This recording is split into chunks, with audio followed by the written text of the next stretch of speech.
كتاب الله لا شيء سواه يهذبنا العمل به كتاب الله لا شيء سواه يهذبنا هذا القرآن يوحدنا لطريق الخير يوجهنا الله تعالى أنزله ورسول الله معلمنا رسول الله معلمنا.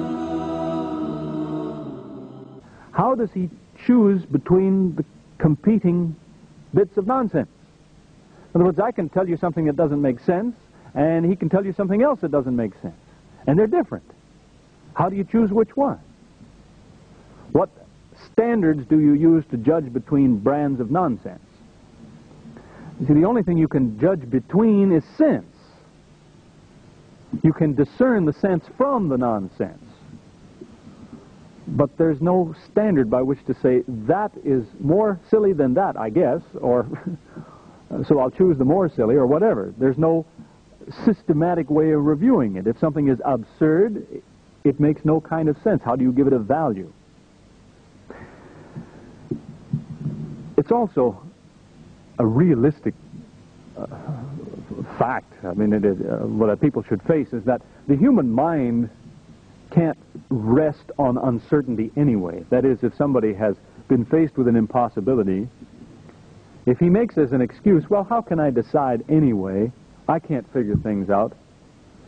Your mind won't let you stop there. The human mind can't stop on a place that is unbalanced. It has to roll one direction or the other. It has to go someplace. You can't say, I don't know, and stop. Your mind won't let you do that. It has to seek rest someplace, comfort.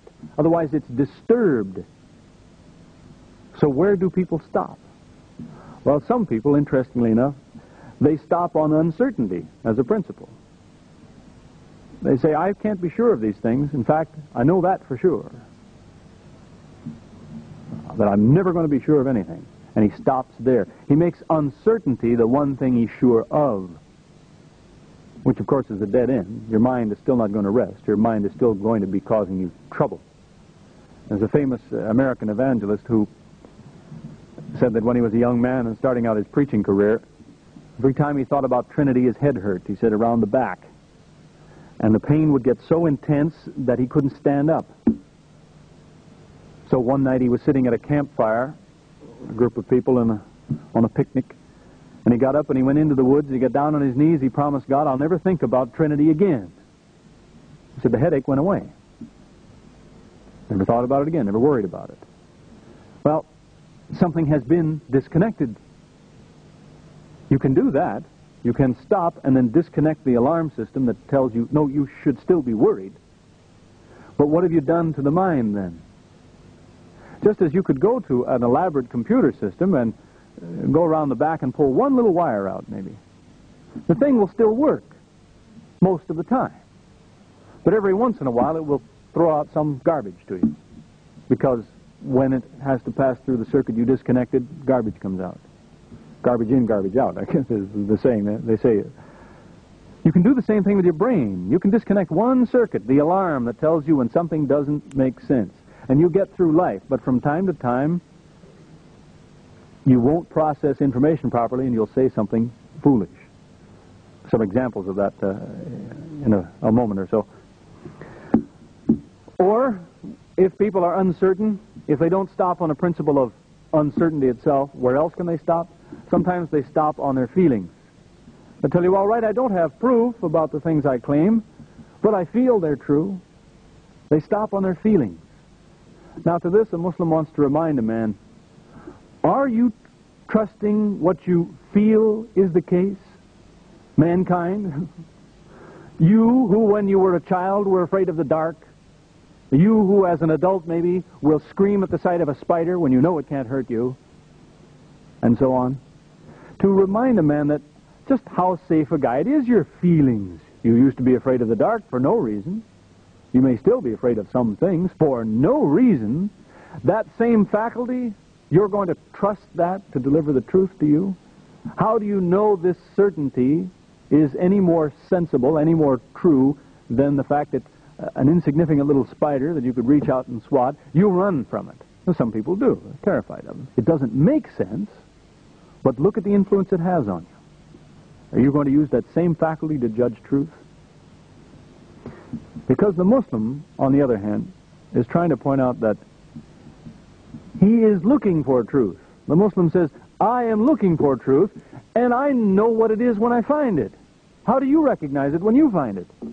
You see, the Muslim has a list of standards. He says truth has to fit facts, for example. It has to be coherent. It can't conflict with itself. He has standards like that. So when he meets something that fits the facts and makes perfect sense, that he can verify, he recognizes, oh, this is truth.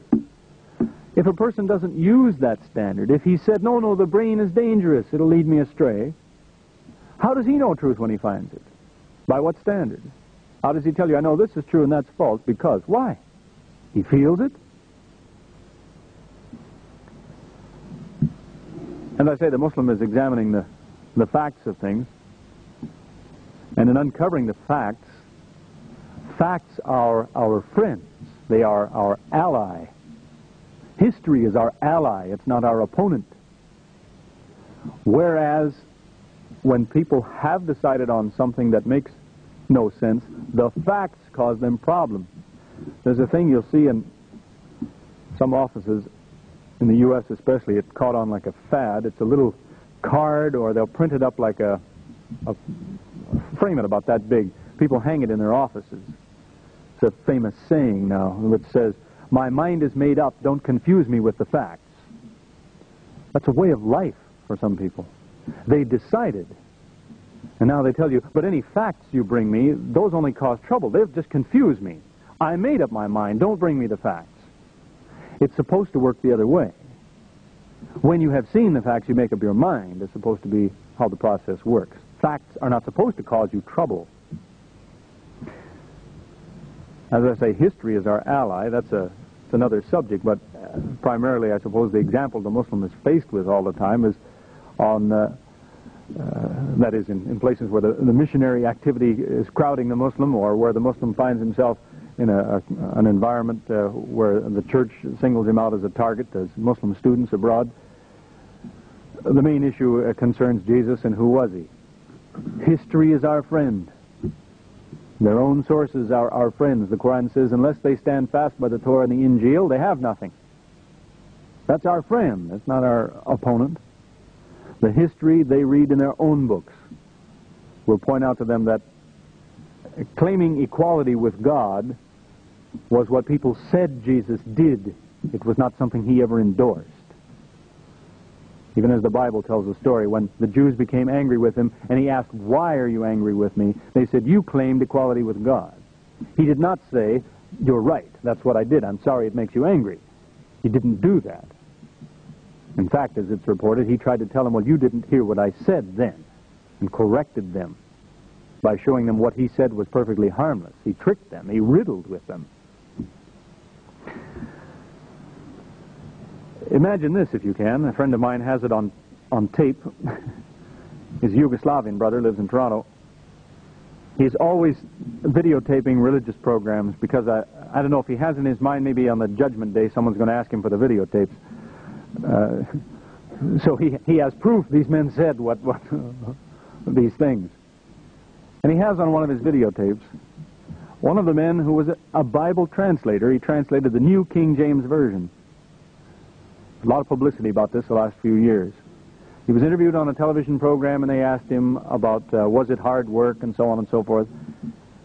And he, if you can believe your ears, his statement was that when they were doing the translation, he said, and I quote, "We had to sacrifice accuracy for the sake of understanding." Do we teach any subject like that? We'll be a little less accurate, they will understand it better.